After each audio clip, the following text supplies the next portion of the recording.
Hola a todos y bienvenidos a este nuevo video podcast en el cual hablaremos sobre la ética comunicativa de Adela Cortina, en colaboración con Diego Cabas, Camilo Rodríguez, Cristian Martínez, Juan Mendoza, Martín Vanegas, Jorge Vera y mi persona Julio Patiño.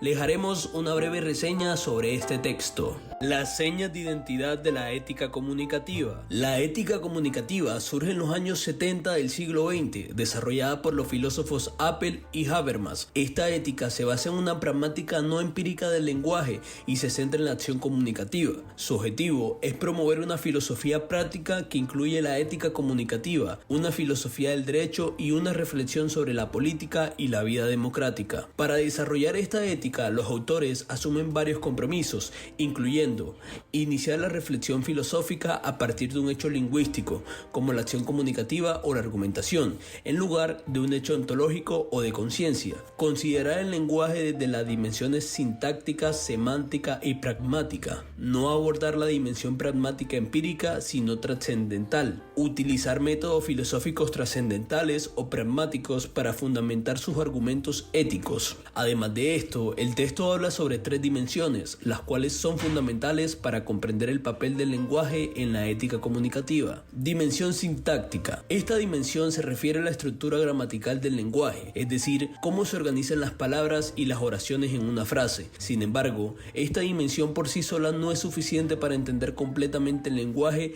y su función en la ética. Dimensión semántica. La dimensión semántica se refiere al significado de las palabras y las oraciones. Aquí se analiza cómo las palabras representan conceptos y cómo las oraciones transmiten significados. Dimensión pragmática. La dimensión pragmática se refiere a cómo se utiliza el lenguaje en situaciones reales de comunicación. Aquí se estudian los aspectos pragmáticos del lenguaje, como el contexto, las intenciones del hablante y el efecto que se pretende lograr con la comunicación. En la ética comunicativa, esta dimensión es especialmente importante, ya que se preocupa por cómo las personas se comunican y argumentan sobre cuestiones éticas en un contexto social y dialogando entre sí. Se centra en la acción comunicativa y cómo se llega a acuerdos sobre lo que es éticamente correcto a través del diálogo y la argumentación. Regresando a Apel y a Habermas, existen diferencias en cuanto a la naturaleza de la fundamentación ética y el método filosófico. Habermas tiende a ver su pragmática como universal y admite la comprobación empírica de sus enunciados éticos, mientras que Apel se inclina hacia un método trascendental que busca enunciados universales e irrebasables. A pesar de las diferencias, ambos filósofos comparten la idea de una ética procedimental, que se enfoca en los procedimientos para determinar la corrección de las normas morales, en lugar de centrarse en los contenidos morales en sí.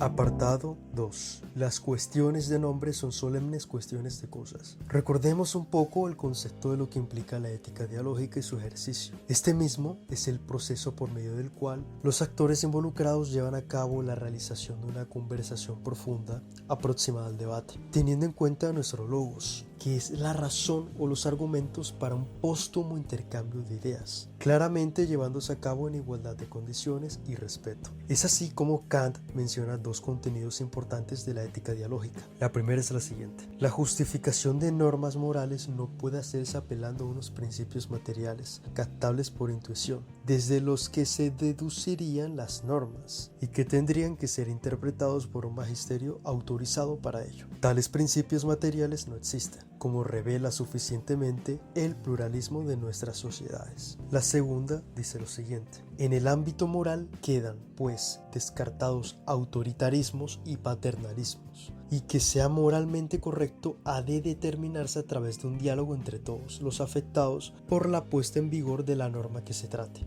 Evidentemente no a través de cualquier diálogo, sino de uno que, por sujetarse a determinadas reglas, lleva el nombre de discurso práctico. De ahí que el nombre técnico de nuestra ética es el de ética discursiva.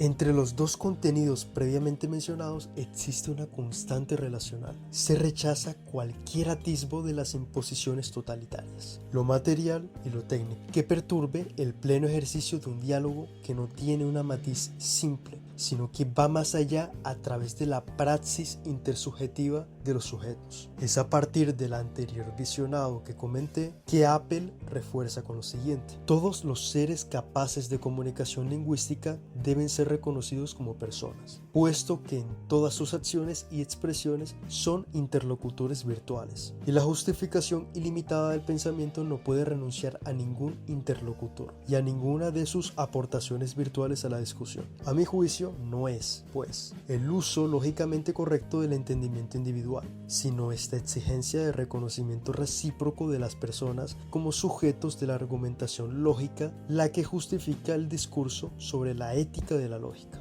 1985. En este orden de ideas se quiere decir que el receptor del acto de habla ejerce un acto de confianza sobre el interlocutor, quien a su vez pretende otorgarle validez a su comunicación. Esto permite que los sujetos se encuentren en diálogo de aceptación mutua y se reconozcan como personas, como seres capaces de tener autonomía que la ética discursiva propone, entendiendo como tal al hombre como un valor absoluto. En este apartado, Adela Cortina presenta cómo, en el marco de la ética discursiva, las acciones humanas, incluyendo el conocimiento y la comunicación, están guiadas por tres tipos de intereses: el técnico, el práctico y el emancipatorio. Estos intereses demuestran que no es posible separar la racionalidad de los aspectos normativos de la acción humana. Los actos de habla, que son las unidades fundamentales de la comunicación humana, es decir, cómo se expresan verbalmente, se convierten en el punto de partida para comprender la interacción humana que se sustenta en una comunicación efectiva, basada en la comprensión mutua entre interlocutores, lo que implica una dimensión hermenéutica y ética. Así pues, la pragmática propuesta por Habermas y Apple, la cual no es empírica sino trascendental o universal, incluyen los elementos antes mencionados, que significan que la comunicación humana a través de los actos de habla no se limita simplemente a transmitir palabras o información, sino que también involucra la relación entre los interlocutores y los objetos de discusión, la interpretación del contexto de la comunicación y el significado de las palabras por el lado de la hermenéutica, y por el lado de la ética, las consideraciones propias. En ese orden de ideas, la racionalidad comunicativa se basa en la aceptación implícita de las pretensiones de validez en los actos de habla, como la pretensión de verdad y veracidad. Dichas pretensiones aportan racionalidad a las acciones comunicativas y reflejan el reconocimiento mutuo entre interlocutores como personas autónomas. El apartado también plantea la distinción entre dos tipos de acciones: la acción estratégica, que está orientada hacia el éxito personal y se basa en la influencia mutua, y la acción comunicativa, que se sustenta en el entendimiento y la coordinación racional sin buscar el éxito personal. La acción comunicativa es esencial para la vida social y se diferencia de la acción estratégica. En cuanto al principio de universalización, en la ética discursiva se propone un principio ético específico que establece que solo pueden pretender validez las normas que pueden ser aceptadas por todos los afectados como participantes en un discurso práctico. Ese principio conduce a una ética basada en principios y subraya la importancia de que los afectados tengan un papel protagónico en la toma de decisiones éticas. En el cuarto apartado, denominado el giro aplicado en la ética, Adela Cortina menciona en primer lugar a la estructura del sujeto, donde hace referencia a los estructuralistas y heideggerianos, quienes consideraban acabar con la filosofía del sujeto o la metafísica de la subjetividad, la cual indica que a través de la subjetividad se ofrece una comprensión hegemónica del ser y la verdad propia de una época. Sin embargo, ha existido un cambio, puesto que a partir de posiciones críticas se propone buscar una figura inédita de sujeto, que tenga en cuenta las aportaciones de las posiciones clásicas y se asuman las críticas recibidas con afán de rectificación. Las críticas obligan a rebajar las pretensiones y a redefinirlo en términos modestos.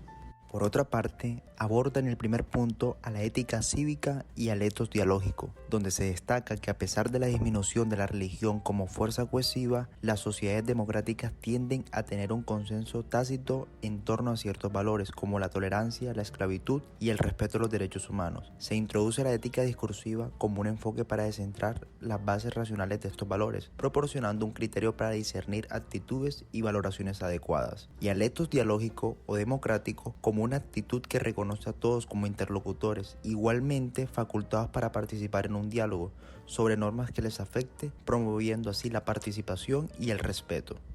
En su tercer punto, Cortina se refiere a la democracia participativa, donde menciona la influencia de una ética discursiva en la vida política, la cual va a promover una democracia participativa basada en la autonomía y solidaridad de los ciudadanos, donde la democracia no se reduzca a una toma de decisiones asamblearia o a la generalización de la democracia, sino que se va a centrar en la expresión de la autonomía humana y la participación en el proceso de la toma de decisiones. La ética discursiva entonces actúa para defender la necesidad de auténticos diálogos en los que todos los afectados por las normas tengan la oportunidad de participar. Por último, en el cuarto inciso se sostiene que la bioética salvará la ética, donde Cortina reflexiona acerca del estado de la filosofía en la sociedad contemporánea y destaca el desprendimiento de los filósofos en la toma de decisiones políticas y éticas, argumentando que en la era post-metafísica la filosofía ha perdido influencia y son los juristas y políticos quienes se han encargado de la regulación de las relaciones sociales. Además, asegura que es la bioética, es decir, la ética aplicada a cuestiones médicas, la cual va a ofrecer una oportunidad para revitalizar la ética y la filosofía en la sociedad, puesto que es el nuevo rostro de la ética científica y la que aborda cuestiones cruciales como salud, autonomía y toma de decisiones médicas.